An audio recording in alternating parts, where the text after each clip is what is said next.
We are going to talk about the latest developments in renewable energy and their contribution to South Africa's energy mix. Alastair and team, where are you guys?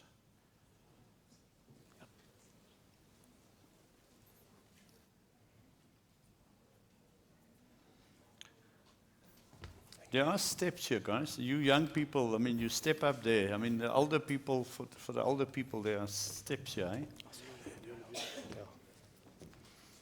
Are you kicking me off, or is there space for me when you all... Have we got enough chairs? Yeah. More than enough chairs. Alastair, take it away. Thanks, Bernard. Okay, so firstly, one for Tebogo then. So we're acutely aware that if you're still here, you're here for one of three reasons. Either you're here for the free wine. Yes. Okay. Number one. Other options? Number two, your boss is watching on the live stream and he's checking you're still here. And number three, you genuinely are interested in what we are going to say. We hope it's the third, and we're going to try and make this session as exciting and interactive as possible. So, yeah, privileged to chair the session. So just to introduce the panel members, on the far side next to Bernard is Vincent. So Vincent is the Senior Technical Advisor at SAWEA. Next to Vincent, we've got Tebogo, CFO of Cennergi. Then we've got Zayd, who is the Chairman of Grid Access Working Group for SAPVIA. We've then got Ricardo, who is the Business Development Advisor for Africa GreenCo. And next to me is Peter, CEO of Seriti Green.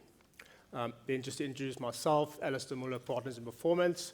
So I'm a partner at the firm, and we've recently been acquired by Accenture.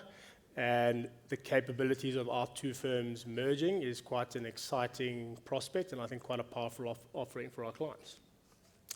All right, first question to you, Vincent. And it's a bit of a trick question to start things off. So what is the time frame for renewable energy to provide 100% of baseload power? Okay, good afternoon to everyone, and thank you for the opportunity. The market trends will inform that time frame. If I need to put a date to it, 2060 when I'm retired, and my comment becomes null and void. But really, there's three legs to that. So let's firstly look at the load factors per technology.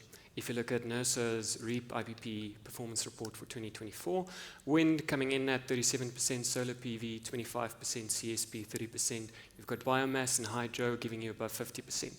Okay, so in isolation, those technologies don't work, and they cannot do base load, give or take, whatever the scenario would be. Once you start combining those, look at the risk mitigation projects, BES plus solar PV plus wind. Other examples where, and Zayd could testify from that, we've got solar plus BES, very good examples. Risk mitigation, you're sitting with close to a 70% load factor.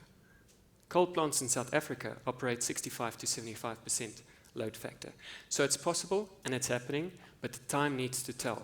Because if you combine the technologies, you're increasing the energy tariff that comes with it. Applying economies of scale, and we've got a lot more risk mitigation, copy and paste across the country, the tariff would become lower, a lot more competitive. We're getting closer to baseload. But the third thing that I would echo from Ali's comment as well as Shami is the energy mix is still key. An association cannot stand in isolation, only advocating for our technologies. We need to consider what the energy planners are telling us. So what does the system operator want? What does diversification look like to ensure energy security? And then thirdly, what does the demand profile look like for the country? We don't just have malls or anything like that. We've got refineries, we've got smelters, we've got huge processing plants, and a lot of other energy-intensive users. We need to back them with sustainable energy offering longevity. Cool, thanks, Vin. So somewhat skeptical but pragmatic answer. Zayd, maybe over to you then. So what role then can solar and wind play in sub-Saharan Africa in terms of baseload? I know it's a good question, and thank you so much, Alastair. I'm going to agree with my esteemed wind colleague as well. I think there's a future for baseload as well.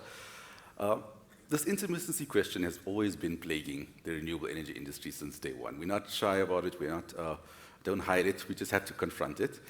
And I think as associations, we're not saying that renewables has to take over. We say that the word mix needs to be in there. So there needs to be some coal, some nuclear, some wind, some solar.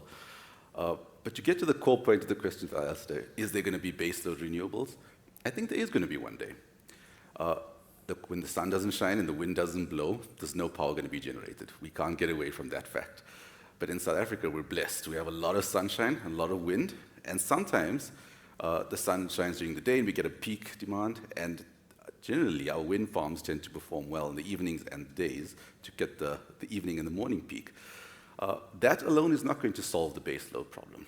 We're not fools to know that that's going to one day take over Eskom's role as a coal provider. But I think there's a future, especially when you're going to combine all of those with battery technologies, which is coming.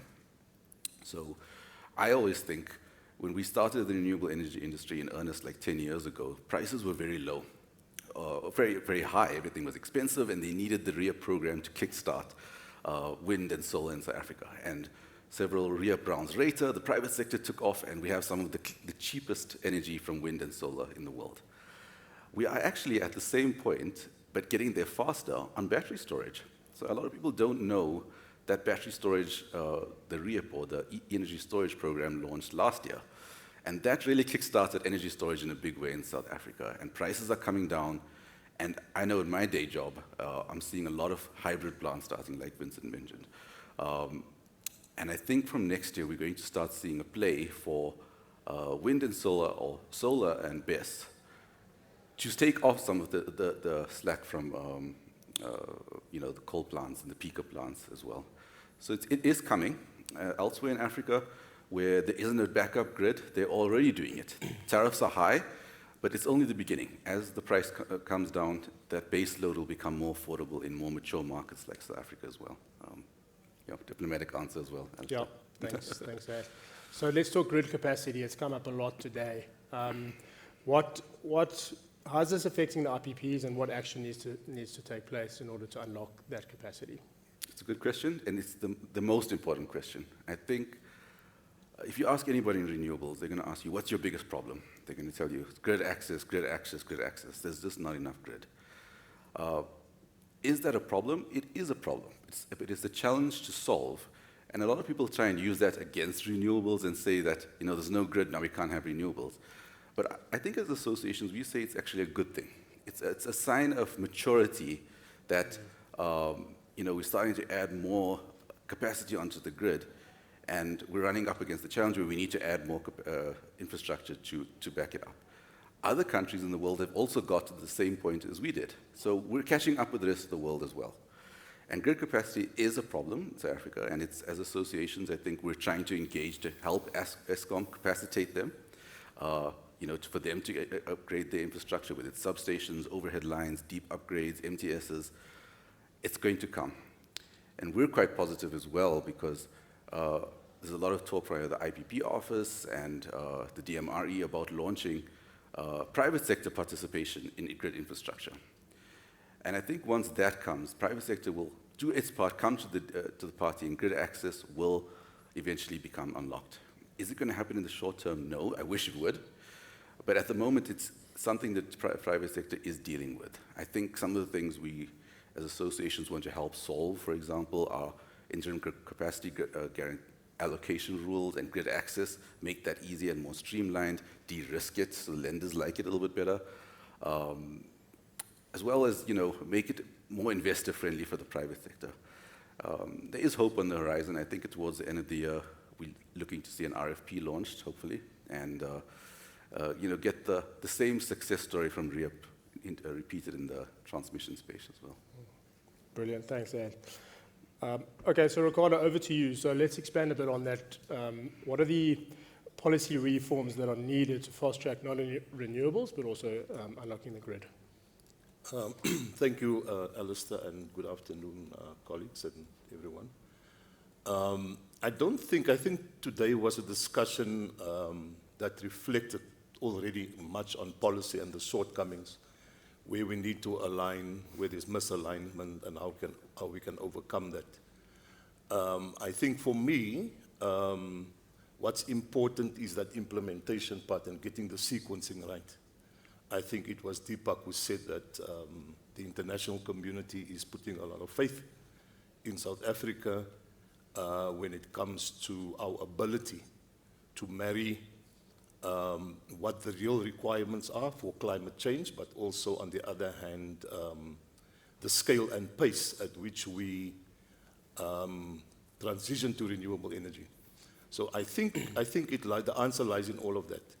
So if you look at the policy scenario, I think one of the first things, and it's very refreshing that Silas was here earlier talking a bit about the IRP, that the minister, the new Ministry of Electricity and Energy has taken a fresh view on this by allowing us to look into what the assumptions are for basing the IRP 25 on, because previously it was flawed. We all know that. It's a highly contested terrain energy because it's the one technology trying to position itself versus the other technology, and hopefully we find one another in this IRP that will come out. However, the pace at which we do consultation and decision-making around our policy is very slow. It leads to investor instability, and for example, there was an announcement previously by government that the IRP would have been concluded by March of this year. We've missed that opportunity. It's still sitting with NEDLAC. We have so many stakeholders there. I don't even know if NEDLAC nowadays is functional because its history has been one of dysfunctionality. So coming to a decision there and to a recommendation to Cabinet is a story on its own. So capacity within the decision-making structures, we mentioned NERSA, for example, which is falling short on capacity, even by own admission.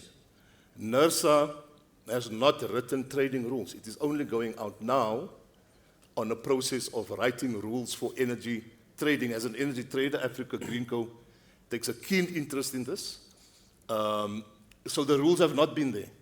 And the rules will only be developed or consulted on and developed over an 11-month period before it's gazetted. And then there's another process thereafter. What is even a bit more concerning is you don't have trading rules, but you want to introduce a wholesale energy market where trading is basically what you do on a daily basis.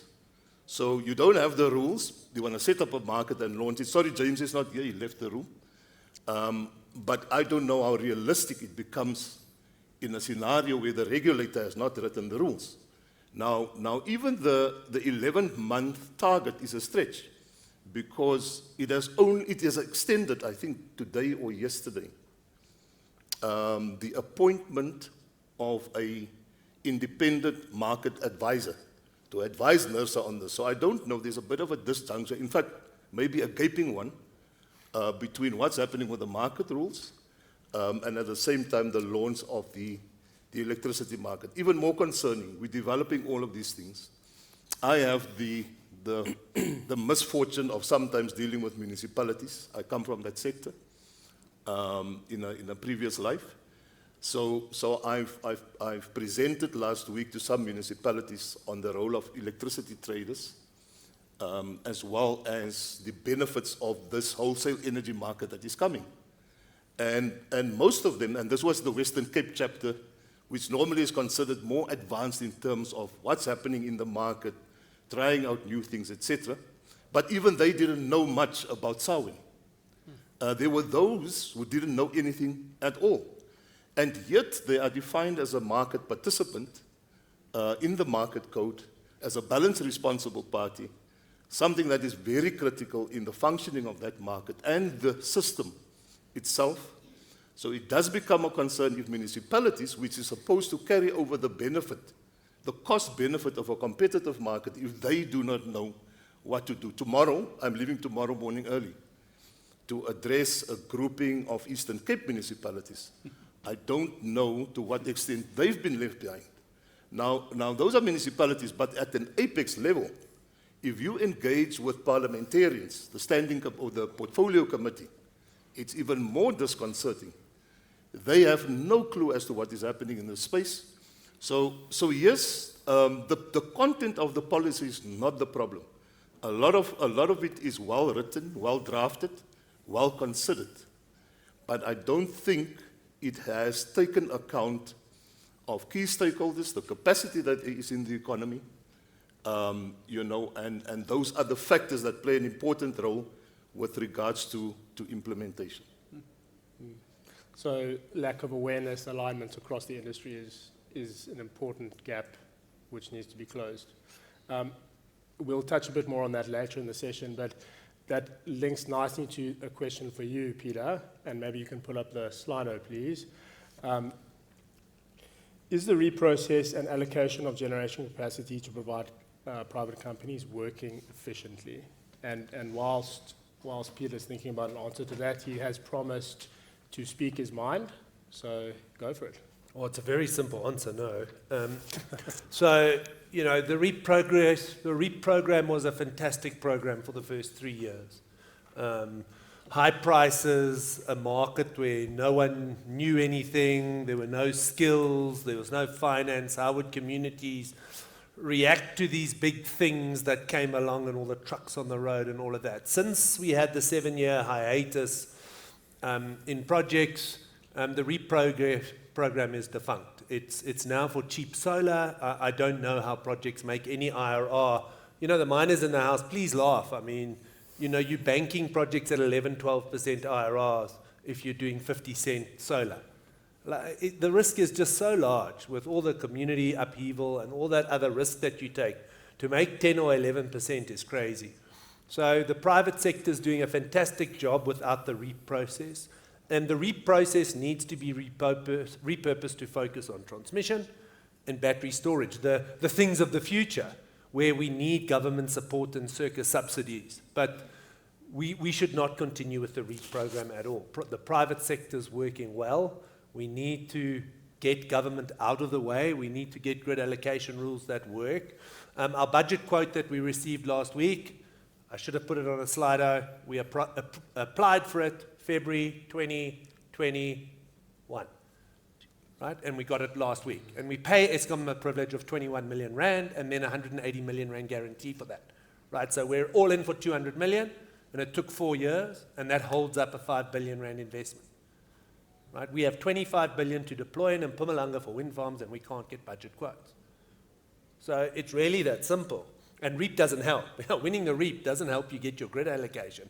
Actually, the other way around. You win this and you don't get that. So the IPP office should really focus on new tech, providing good rules, getting out of the way, and potentially bringing some of these programs to new areas in the country where there is grid. You haven't had a wind farm allocated in 3 bid windows. That's because there's no grid in these areas, and solar's coming in at 45, 50, 55 cents. So there's a lot to be done. And we should spend that effort, government should spend that effort on streamlining the approval process and making sure that investment can get off the ground and have that pipeline. Government should just come in with a feed-in tariff that's 5% return on projects, and so you can build a project, and if you've got no other offtake, you can sell it to government, and more importantly, through the liquid market and the wholesale market once it's there. There should just be a clearing price. Guys, we're talking 50, 60, 70, 1 rand for electricity, when at home I pay 4 rand 20. Like, the value chain between the person generating is 1 rand, and government gobbles 3 rand 20 to take it from Mpumalanga to my front door. It makes no sense. Yep. So 19 people have responded, and most say that pipeline projects. Listen, we've got 50 people online and at least 20 people awake in this room. So come on, people. Take up your tool of mass democracy and express your views. Don't be influenced by the self-serving views of an insider, the man who doesn't need government anymore. So. But he makes very good points. I mean, he does, but that doesn't stop me from abusing. That's what I signed up for. Okay, so we'll leave that going. So Tebogo, let's over to you as CFO. I think you're well placed to answer this question. Which investment incentives attract private capital to renewables, and how should they be structured? Great. So maybe to dial it back a bit, and some points based on Peter's comments. I'm chuckling to myself. Dialing back. So South Africa has done well in attracting private sector investment in renewables. So this has been largely through the REAP. So about just under 300 billion has been invested in the REAP since its inception. And also that growth has also been supported by appropriate tax policies. So in order to continue on that scale, and also then, adding in elements of decarbonization and also grid capacity constraints, it's important that future incentives do evolve, and that they do address challenges and barriers, as expressed, by my co-panelists. And also where possible, to start to, have some kind of foresight in terms of market evolutions. So, in terms of the REAP, so what future bid windows can consider is, one, I think there has to be better alignment on grid capacity constraints, and that also has to be supported by appropriate momentum on grid expansion grid expansion plans. From a permitting perspective, yes, the processes have improved and timelines have reduced, but there's still opportunity for improvement. And also, there is a need for just better alignment, between public sector procurement and private sector procurement. So on the private side, South Africa is no longer anchored by a government procurement program. So there's been many PPAs and bilaterals signed in the past couple of years. So in order to, continue on that momentum of private sector investment, for example, grid location grid incentives can be used to direct investments to areas where it is needed. Looking at, smaller players, there's an opportunity to facilitate and unlock their participation, in the market. So through, initiatives like SAWEA, if done correctly, and also through credit support mechanisms as well. And, just on SAWEA, so, totally concur, I think it is a complex initiative, and there's many questions in the market in terms of how it's going to be appropriately rolled out. But in theory, it is supposed to facilitate or drive competition, and also, change business models from longer-term PPAs to more hybrid and merchant business models. But it has to be rolled out in a considered way, and with the appropriate consultations. All right, thanks, Tebogo. So besides grid capacity and investment challenges, what are the challenges miners are facing in rolling out renewables? What are the big things? Yeah, so, starting with the commercial and legal structures, they are complex. And, navigating those is not child's play. I think anyone, even with, years and years of REAP experience, does face challenges. So typically, mines, can be, based in multi-jurisdictions. So negotiating PPAs, can be a challenge. And also, allocating risk appropriately, negotiating, elements around price, availability, and penalties can, be hurdles in terms of PPA negotiations. And, if you are, if the mine is part of a larger group, typically decision-making can also take a long time. Peter's smiling. And there's also considerations around just matching the typical economic life of a power plant with that of a remaining life of mine. So renewable energy projects typically have a economic life of, on average, of between 20 to 30 years. Lives of mines can be lower. So concerns can be raised around, optimization, redeployability, stranded assets. That somewhat can be mitigated through aggregation. And issues around grid do creep up as well, as major challenges. And also, when I talk to my business development colleagues, they will, have moans around wheeling frameworks, around transparency, consistency, and also just maturity in that process. But all in all, when I look at the CNI market and I take a step back, so I'm a bit of an optimistic person. The CNI market has grown substantially over the past couple of years. Challenges have been faced, and sober decisions have been made, and risk allocation has been applied. So I think it's there's still opportunity there, with role players, having discussions in order to find solutions to these obstacles. Okay, brilliant. Thanks, Tebogo. So there's many challenges, and then the question comes down to how are the industry associations helping with these challenges. So what I'm going to do now is Vincent and Zayd are here representing two of them. Give them a time to just state their case very briefly. I see we're running out of time. And whatever you say, Peter's then going to vet it and say yes or no, you are following through. Can Bernard protect me, because I've got 3 members on the panel here, so that they can advise me if I'm doing my job or not. Maybe just on the Slido, you saw the results. The results said we need consistency. Consistency offers that investors surety and investors confidence. Okay, so if that's in place, we've done our job as associations. Okay, so it's advocacy, advocacy, advocacy. That's what we do. It's got 2 legs, proactive, reactive. Reactive to any policy that comes out, proactive to say, okay, independent transmission projects. Let's look at the corridors and the substations we need to strengthen. Gamma Grass Ridge, 765 corridor, easy win, longer project, but it will unlock 2.8 gigawatts of wind, as an example. So that's where the proactive stint comes in. And then also, year of the grid for SAWEA, we are sitting with in excess of 6 gigawatt backlog, according to the approved integrated resource plan, predominantly Western Eastern Cape. Things are going our way, it's moving slowly, congestion curtailment's been approved, ramping down of majority of the IPPs by 10% to make space, 3.4 gigawatts, Western Cape, Eastern Cape. If we get clarity on that by August this year, we should sit with commercial date of operation of that 3.4 gigawatt by Q1, Q2 2027. All things being equal. But policy, government, stakeholders, associations, members need to have the hard talks, sit around the table, and get to an agreement. Zayd, anything to build on that? I think he said it quite well, so I support everything he just said.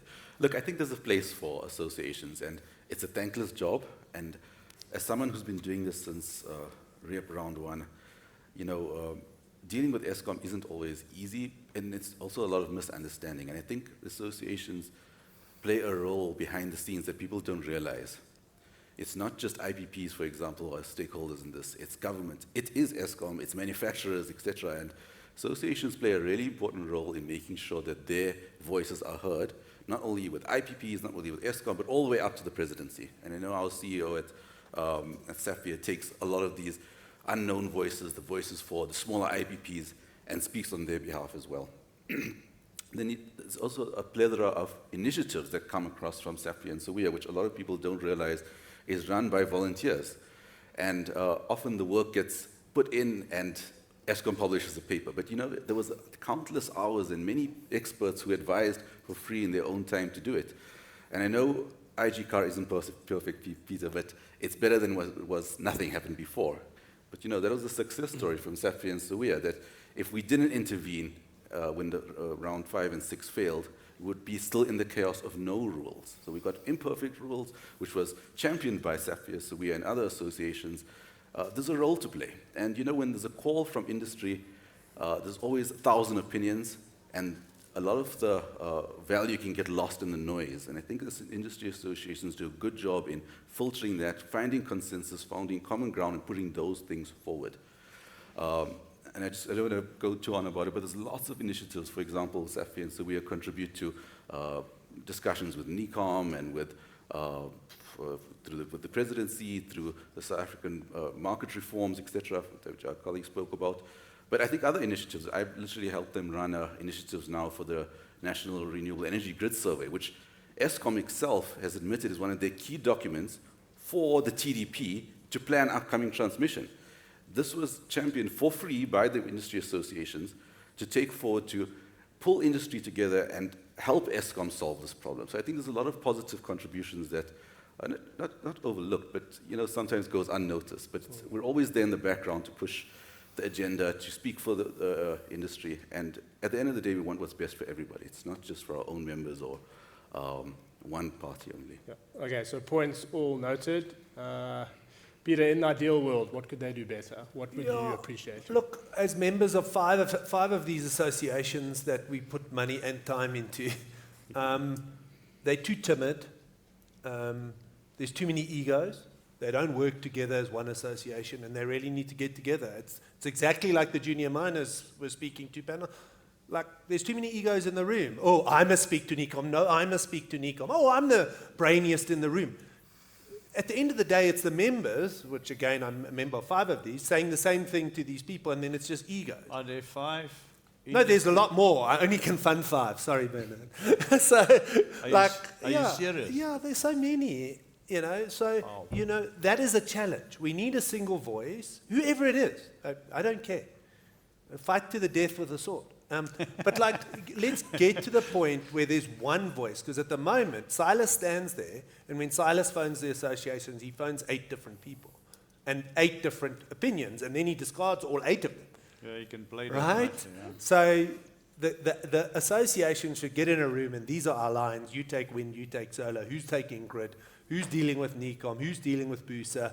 Who's doing these things? And really stay in your lane, because for us as members, my team is stretched providing input to 5 organizations. So better, better collaboration across the... Less egos. Less egos, got it. Okay, so we've got 4.5 minutes, so changing tack slightly, Vincent, very briefly. So beyond solar and wind, which renewables or tech solutions can deliver both green energy and greater socioeconomic impact? Okay, quick one. SAPVIA, one of the associations, South African Biogas Industry Association. Very nice example of a corporate social investment for a REAP or private project. 50 school learners produce roughly 10 kilograms of food waste every day. That is on par with 2 cows, manure, if we can talk about that here. That equates to biogas installed capacity of 5 kilowatts. Very good example. It's going to supply power to a household. And then what Zayd could also testify from is rooftop solar in these rural communities where microgrid is also an ideal solution. Cool, thank you. So it ties in nicely also with the work Ken and Sasol are doing. So that whole bioenergy space, I think, has lots of potential in South Africa. So then that brings us to funding. So JET funding, Peter. How can that be done better? It's very simple. They need to go where the projects are. 85% or more of JET spending in Mpumalanga last year was spent on consultants. Not one of them have visited the only JET project by the private sector in Mpumalanga. Not one. And we're talking billions of rands. So the ambassador from the EU admitted, maybe I should get out of my ivory tower and actually visit the people that the JET's for. Those were her words. But clearly we are creating a consulting industry. Overseas. Overseas. Because you obviously appoint a Norwegian consultant to tell us where the wind is in Mpumalanga, where wind farms are being built. Because that's the obvious, right? To appoint a Norwegian consultant. Isn't it? I mean, isn't this the logic? So we need to get out of our ivory tower. 85% of spending should be done on projects that are directly on the ground. If they're not geographically on the ground, 15% can be spent on consultants. But it's hard. Mpumalanga is hard. And that's why we are big supporters of this day. Miners are the only people that are going to get renewables right in Mpumalanga, because the issues in Mpumalanga are mining issues. There is no commonality between the Middelburg in the Eastern Cape and the Middelburg in Mpumalanga. There is no commonality. There are wind farms being built in both areas, and the problems are totally different. You cannot get your workers to work, the community unrest, the violence. You know, our coal mine has numerous people coming onto our mine daily at Middelburg, and we deal with this with drones and security and other proactive things. People building wind farms in the middle of the Northern Cape don't have people coming onto their wind farms, correct? So miners need to take a proactive role in the JET on the ground, and that's where this funding should go to exactly what this day is about, right? Bringing that transition from mining and renewables, not all. Thanks, Peter. So we weren't one of those consultants, just by the way. Yet, but you are aspiring. Pipeline. Final question of the day. You've got 1 minute, Ricardo. So besides this JET funding, there's also a lot of pools of money available. There's the SLP, there's the community trusts, there's the rehabilitation funds. How do we better coordinate the use of those funds so that they're used and channeled to the right areas? Thanks, Alastair. I think the foundation has been laid for my response to that through Peter and the other panelists. I think it's a it's a trend or a requirement across mining to have SLPs on the one hand, but also renewable projects need to have ED and SED spend. Although there are slight differences. With the renewable projects, there's that old 60 kilometer radius around a project, which kind of applied, which is a silly thing. But I think there already are opportunities for collaboration. Mike Tiki mentioned this morning, in the one town, they're mining coal, a couple of kilometers from there, they're setting up a wind farm. Beautiful opportunity for collaboration and breaking down those barriers. On the SLP side, there's a requirement to consult with municipalities. Otherwise, your SLP is not going to be approved. On the renewable energy side, there's no requirement to consult with the municipality legally, but you kind of, as good practice, you still have to do that. So I think we maybe need to revisit the design of some of the programs to get the coordination right, but then also to align that spend with the envelope of money that is coming in through the Just Energy Transition funding, but also to ensure more fundamentally that the projects that they support are proper projects. It is disconcerting that the consultants have not been, and this is my experience as well, it's a matter very close to my heart. I've worked in communities, I've worked at policy level with this stuff. I've been into households, poor households, so where you literally can see. But it's not a problem linked only to Mpumalanga. We've seen this where one of a South African-bred multinational in Katu is sitting in a trust. In their trust, there's about 4 billion rand community money. It's unspent, yet they have the goal to appoint consultants with offices on Wall Street in New York, a type of an NGO. The community have never seen them, but they report it as spent in the annual report. We've spent so many billions on the community. We've procured so much. So I think we fundamentally need to revisit the design of many of these programs and then ensure that we pull these resources and channel them into sustainable projects where, number one, it is based on economic fundamentals of that area. We cannot do hemp in an area where hemp will never be viable. So the economic fundamentals, number one, and number two, business principles. Ricardo, Even if it's... I need to get to the question, so just wrap it up, will you? I'm ramping it up.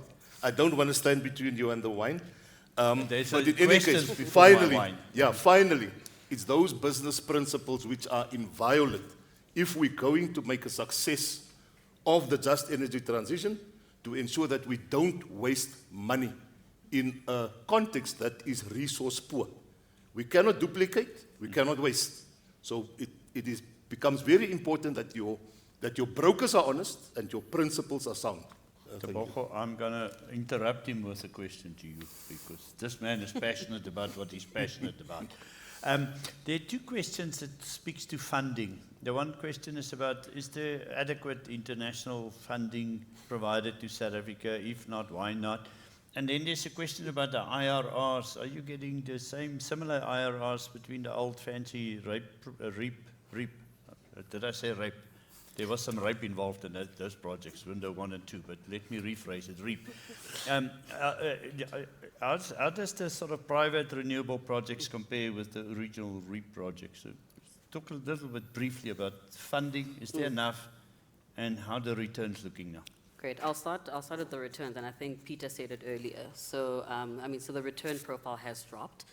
And you can see it in the tariffs as well. I mean, if I remember, your bid window 1, bid window 2 tariffs were, I think for wind, I think R1 in the mid R1.50s or something, and obviously you apply escalation, so it's been, in today's terms, you're looking at closer to R2. Over R2, we've been told, and it will never make a return, we've been told by Eskom. Unfortunately. Yeah. Solar was, was significantly higher. So I think, REAP, I think IRRs back in the day was somewhere between, let's say, 18 to 27, yeah, but 29%. They were built in. They were designed to be that. There was no risk. Well, there was risk at the time, and hence the pricing. So, lenders were still getting comfortable. The technology was relatively newer compared to now.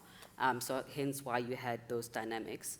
I mean, now, I think it depends on which IPP you speak to. So I think markets are looking at anything between 10 to 18.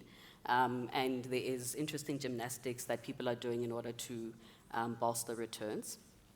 And Gymnastics and financing always ends up in scandals, but we'll be around when that happens. I will not mention famous names. And I mean, from a funding perspective, I mean, there is quite a lot of interest. So, I mean, before, and I mean, still you have your local South African banks, you know, kind of being predominant in the market. But we've seen, you know, quite a lot of international funders coming in, I mean, over and above DFIs. So, you know, no funds, CRPs, your private equity funds, you know, participating in the market. There's not really a funding shortage at this stage. No, no. If you talk to the commercial banks, they'll say that they've got lots of money to lend. Alastair wraps up this incoherent group of mad people that you put on this panel. They're all sulking whilst they make shitloads of money. So just wrap it all up for us. 2 minutes to wrap it up. So I think the future, if we have the collaboration and alignment and ownership across the different parties involved. These parties, the renewable parties. Yes, exactly. And the regulator. Everybody. I think it's such a positive future. It's just that there's so many people pulling in different directions that somebody needs to take the voice and actually align everybody and push in the same direction. And when that happens, I think it's a really positive story for South Africa going forward.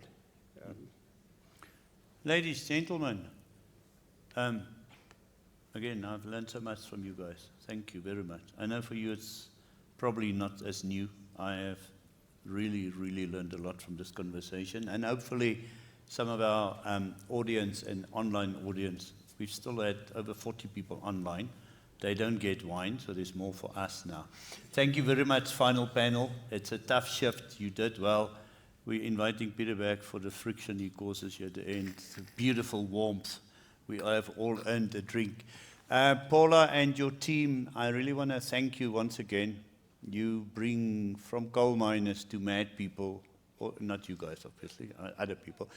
It's a day that has become one of my favorites because we discuss a key and critical part of our country's future.